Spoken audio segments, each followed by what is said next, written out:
All right, buckle up, buttercups, because if you thought your ex was a force of nature, you haven't met El Reno. Hey everyone, and welcome back to the channel where we dive headfirst into the kind of weather events that make even seasoned meteorologists clutch their pearls. Today, we're not just talking about a big tornado. We're talking about the tornado. The one that scoffed at all other tornadoes and said, "Hold my beer." We're talking about El Reno, Oklahoma, and the monstrous, record-shattering EF3 tornado that decided to rewrite the rulebook on May 31st, 2013. Now, before you go, EF3? My cousin saw an EF5 once while buying milk. Hold your horses. This isn't about wind speed, folks. Oh no, that's just a distraction. El Reno was a different kind of beast. It was a width beast. Imagine a tornado so wide, it could swallow Manhattan whole and still have room for dessert. That's El Reno. And if that doesn't make your jaw drop, maybe this will. It was 2.6 miles wide. That's right, 2.6. Let that sink in. Most tornadoes are like angry toddlers. Powerful, unpredictable, but confined to a relatively small tantrum space.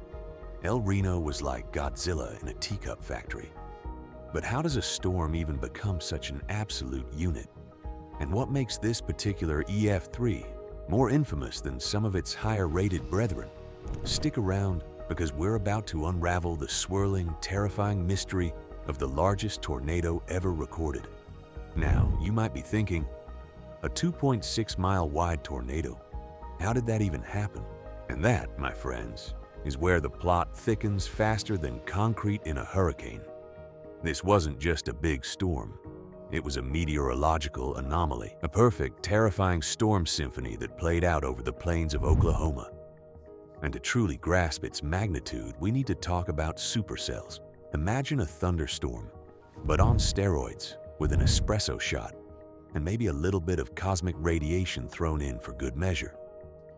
That's a supercell. These aren't your grandma's afternoon showers. They're rotating powerhouses, self-sustaining atmospheric engines that can churn out everything from massive hail to, you guessed it, gargantuan tornadoes. And on May 31st, 2013, a truly exceptional supercell decided to make its grand debut near El Reno. But here's the kicker. It wasn't just a supercell. It was part of a larger, incredibly volatile system. The atmospheric conditions that day were less perfect storm and more apocalyptic bingo card. We're talking extreme instability, insane wind shear, and just the right amount of moisture to create a meteorological blender set to liquefy. It was the kind of day forecasters dread, even as they're tracking it with a mix of awe and terror. But even with all those ingredients, El Reno still managed to pull a rabbit, or rather a monstrous, rotating rabbit, out of its hat. What made this particular supercell so special, so primed to unleash such an epic twister? Well, it all comes down to something called outflow boundaries, and trust me, they're not as gentle as they sound. In fact, they're often the secret sauce for turning a strong storm into an absolute monster. Think of it like this. When a thunderstorm rains, it pushes out a downdraft of cool air.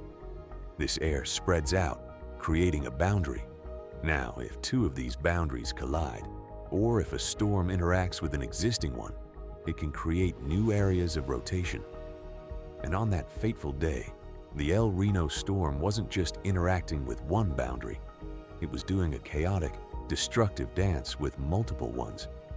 This led to a phenomenon called rapid storm scale interaction, which is a fancy way of saying things got really, really wild, really fast.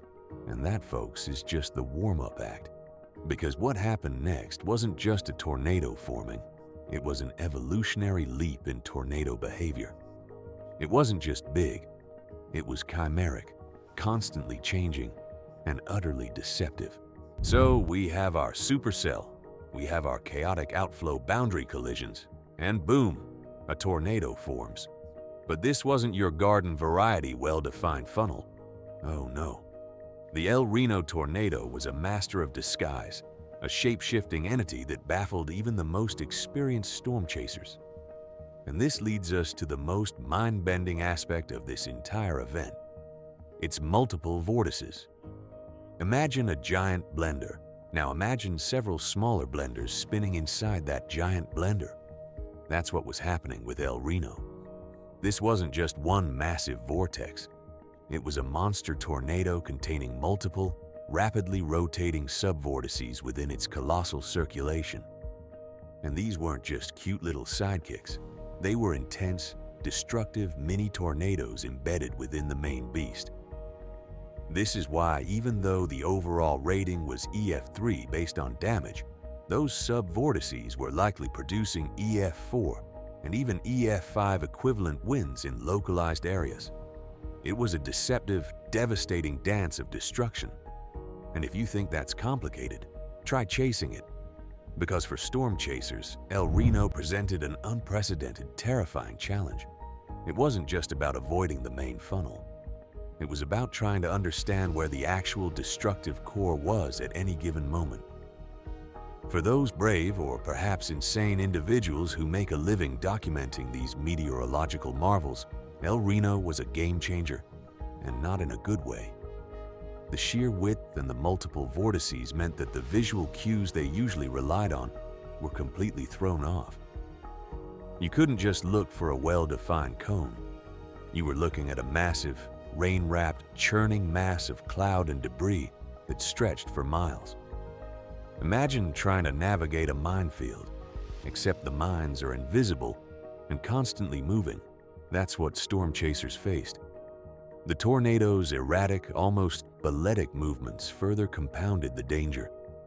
It wasn't just moving forward, it was expanding, contracting, shifting, and throwing curveballs that no one could predict. And tragically, this unprecedented behavior had devastating consequences for the chasing community. El Reno claimed the lives of 3 highly respected storm chasers: Tim Samaras, his son Paul Samaras, and Carl Young, along with amateur storm chaser Richard Henderson. Their deaths sent a shockwave through the meteorological community and served as a stark, tragic reminder of the immense dangers involved in chasing these storms, especially one as unpredictable and monstrous as El Reno. It forced a serious reevaluation of safety protocols and chasing strategies, highlighting the fact that even with the best technology and experience, nature always holds the ultimate trump card. The legacy of El Reno isn't just about its record-breaking width.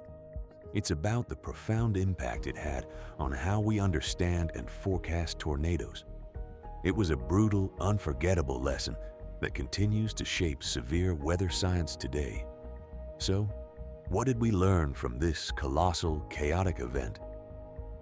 Well, for starters, El Reno blew apart some long-held assumptions about tornado structure and behavior. Before El Reno, the idea of a tornado routinely expanding to 2.6 miles wide with multiple intense vortices was almost unthinkable. But El Reno said, "Challenge accepted." Scientists and meteorologists have since pored over every scrap of data, every radar image, every eyewitness account from that day. And what they've discovered is revolutionizing how we model and predict these extreme events. We're talking about more advanced radar systems, better computer models, and a deeper understanding of those complex storm-scale interactions that can turn a strong supercell into an absolute monster.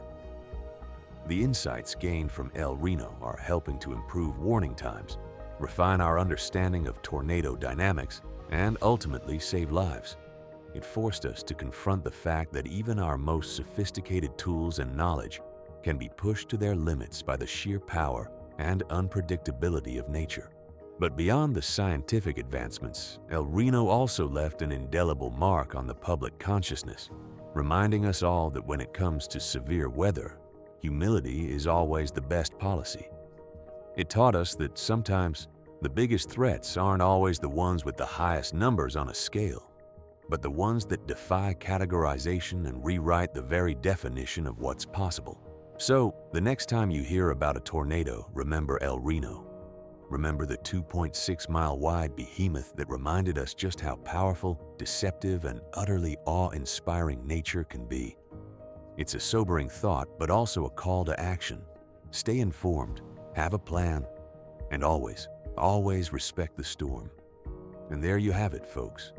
The epic, terrifying, and ultimately illuminating story of the El Reno tornado. A storm that wasn't just big, but groundbreaking. It reshaped our understanding of severe weather and reminded us that even when we think we've seen it all, nature always has a few more tricks up its sleeve.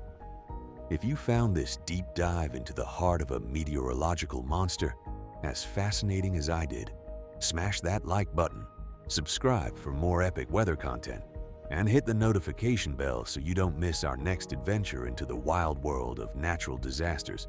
And I want to hear from you. What's the most incredible weather phenomenon you've ever witnessed? Let me know in the comments below. Until next time, stay safe, stay curious, and always keep an eye on the sky. This is Forecasting Fear.